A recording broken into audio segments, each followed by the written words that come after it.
Olha só que história fascinante. Lá no livro do profeta Ezequiel, que a gente conhece como Ezequiel, tem uma das profecias mais visuais, mais simbólicas de toda a Bíblia hebraica. É a profecia das duas varas, sabe? Uma narrativa super poderosa sobre uma divisão muito profunda e, ao mesmo tempo, a promessa de uma unificação que é quase milagrosa. Mas como isso acontece é o que a gente vai ver agora. Então a profecia já começa com uma ideia que meio que desafia a nossa lógica, né? Pensa bem. Como é que duas coisas totalmente separadas podem, fisicamente, se tornar uma coisa só? Essa pergunta, que parece até simples, é o coração de todo o ato simbólico que a gente está prestes a entender. A história começa quando o profeta recebe uma instrução bem peculiar de Deus.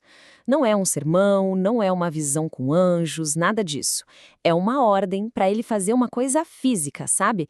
Quase como se fosse uma peça de teatro cheia de mistério para todo o povo ver. E a ordem é muito específica. Pegar duas varas, dois pedaços de madeira. Na primeira, ele tinha que escrever para Yehudá, ou seja, Judá. Na segunda, para Yosef, que é José.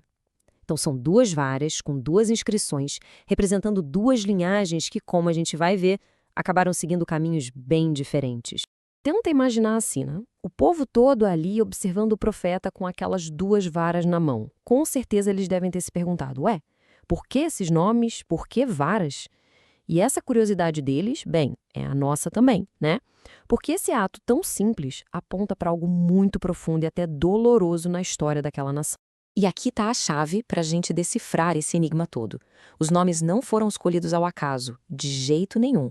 Eles representam a divisão, a fratura política e espiritual que marcou a história de Israel por séculos. É uma história longa. E agora a coisa começa a fazer sentido. A vara de Yehudá é o símbolo do Reino do Sul. Já a vara de Yosef, que é representada pelo seu filho mais importante, Efraim, simboliza o Reino do Norte. Duas varas para dois reinos que por muito, muito tempo não só viveram separados, como muitas vezes entraram em conflito direto. Ok, então depois de deixar bem claro o símbolo da divisão, a profecia dá um salto para o seu momento mais importante. E é aqui que a história fica realmente extraordinária, com um ato que parece desafiar as leis da física, um verdadeiro milagre da unificação. A instrução continua. O profeta tem que juntar as duas varas na mão dele. E aí, o impossível acontece. Elas não ficam só uma do lado da outra, seguradas juntas. Não, elas se fundem, viram uma única vara. É a imagem física de uma promessa divina de que aquilo que foi quebrado, um dia pode ser consertado. Os passos são simples, mas o significado é imenso. Pegar os símbolos da divisão, aproximar um do outro e aí testemunhar a ação divina que transforma tudo num símbolo de unidade. Para o povo que estava assistindo aquilo, exilado, dividido, a mensagem de esperança deve ter sido algo indescritível. Tá, mas o que essa unificação milagrosa significa na prática para o futuro do povo? Porque o símbolo não é o fim da história. Ele aponta para uma restauração completa, uma nação inteira renascendo das cinzas daquela divisão. As consequências disso são gigantescas. A promessa de uma virada total na história. Não vai mais existir Reino do Norte e Reino do Sul. Vai ser uma nação só, com um governo só. E tem mais, uma nação purificada, livre dos erros que levaram àquela divisão lá no começo. A profecia vai além. Ela especifica até a liderança dessa nação unificada, um descendente da linhagem do rei Davi.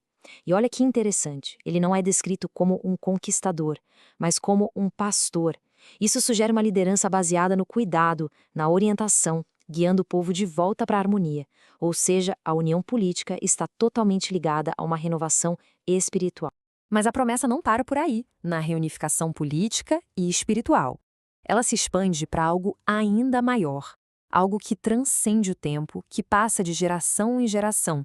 Uma aliança eterna de paz. Uma promessa duradoura de estabilidade e comunhão. A gente está chegando no ponto mais alto da visão de Ezequiel.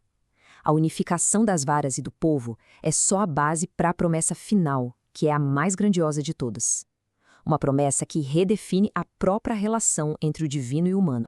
E aqui está a promessa de uma aliança de paz, e uma aliança que é eterna. E o que sela essa aliança é a presença permanente do santuário de Deus no meio do povo.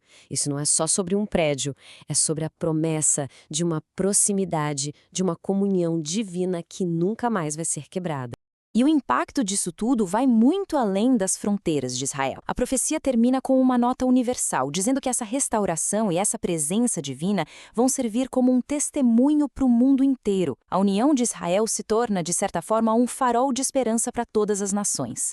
E assim, essa profecia tão antiga, com esse ato simbólico tão poderoso das duas varas se tornando uma, nos deixa com uma reflexão muito forte.